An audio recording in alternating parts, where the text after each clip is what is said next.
RSA 99.1 FM presents Nick Butcher with Fiestas and Foods of Spain. One's first experience of an Andalusian Easter procession can be bewildering. It's hard to find a logical thread in this complex web of images and sensations.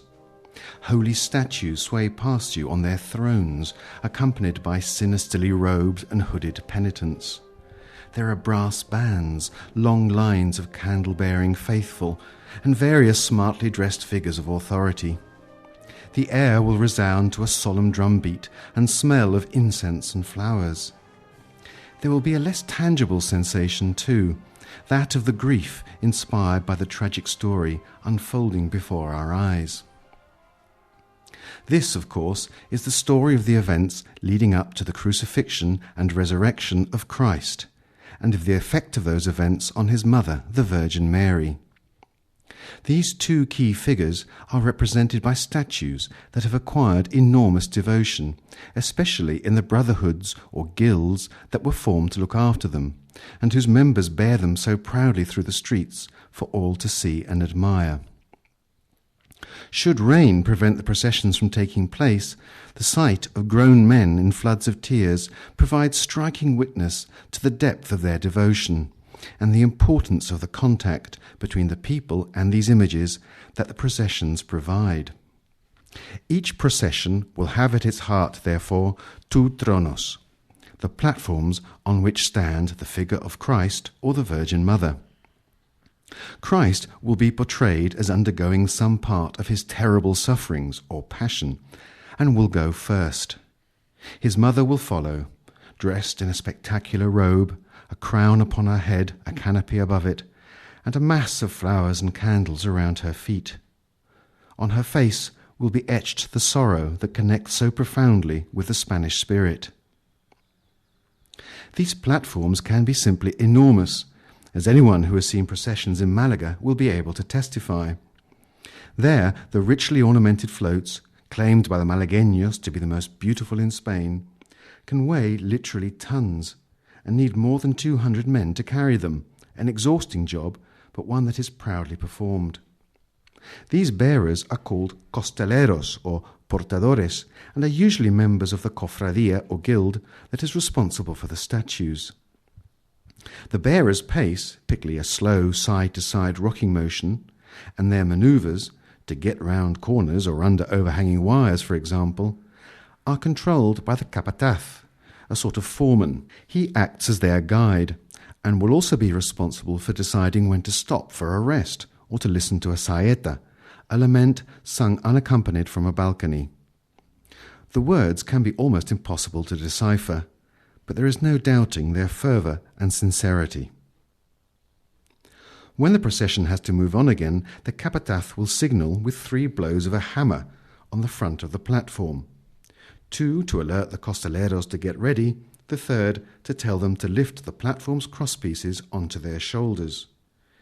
And off they will go again on their long, exhausting journey, preceded and followed by a huge and eclectic gathering. There will be lines of Nazarenos, hooded members of the guild, whose look of humble anonymity acquired sinister overtones when copied by the Ku Klux Klan. Their robes will often be maroon, the colour of penitence, and they will bear candles to light the way for their holy images. There will be bands, civil or military, with drums and cornets or other wind instruments, playing the typical Semana Santa marches. There will be groups of children bearing crosses. They are the sons and daughters of guild members, being groomed for their future work for the cofradia. Along the way, you will see members of the cofradia carrying various bits of official paraphernalia, such as the standards, the mace, or the book of statutes. Somebody will be wielding a censer, filling the air with the smell of incense. And there may be long lines of local women, dressed in black and bearing candles, some barefoot to fulfill a private vow. Coordination between so many is the job of the mayordomos, penitents who patrol up and down their appointed section of the procession and who liaise with each other to ensure the smooth progress of all concerned. When the tronos, finally arrive back at their church after their long and arduous journey, the encierro takes place, when the statues are shut away again in their usual home. Those bearing the Christ figure arrive first and wait for the Virgin to join them. When she does, there is a symbolic face-to-face meeting between the two, with the platforms swaying from side to side. Then, with one last great effort from the costaleros, they are raised on high as the national anthem is played, and the onlookers applaud appreciatively as the procession disappears into the church. Or not. Some of the Malaga tronos are so enormous they don't actually fit through conventional church doors. The reason, or one of them, is said to date back to friction between the cofradías and the priests because of the upset caused to the traditional celebration of Holy Week by all the preparations for the processions. Some of the cofradías started to make these preparations outside the church, and that meant that the size of the platform was no longer governed by the limits of the church doors and could thus be much bigger. These great platforms are now kept in the Brotherhood's own premises. And the story reminds us that the relationship between the church and the Semana Santa processions is not necessarily an entirely happy one. The parish priest may be present for the occasion, but his role will be a passive one for much of the time. The cofrades run the show out in the street, not the church, who apparently have mixed feelings about the way people see the statues of Christ and the Virgin as their direct line of communication to the Almighty and His Mother. The Andaluces claim that this passion for Easter processions is a peculiarly local phenomenon, unmatched anywhere else. The people of Seville, never ones for hiding their light under a bushel, will tell anyone who cares to listen that their processions are the most important in the world.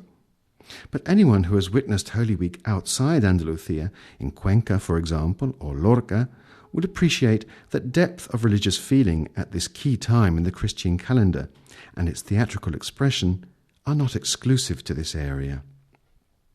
However, one of the strangest stories that can help to illustrate that religious feeling takes us back to Malaga and the year 1759, during the reign of Carlos III.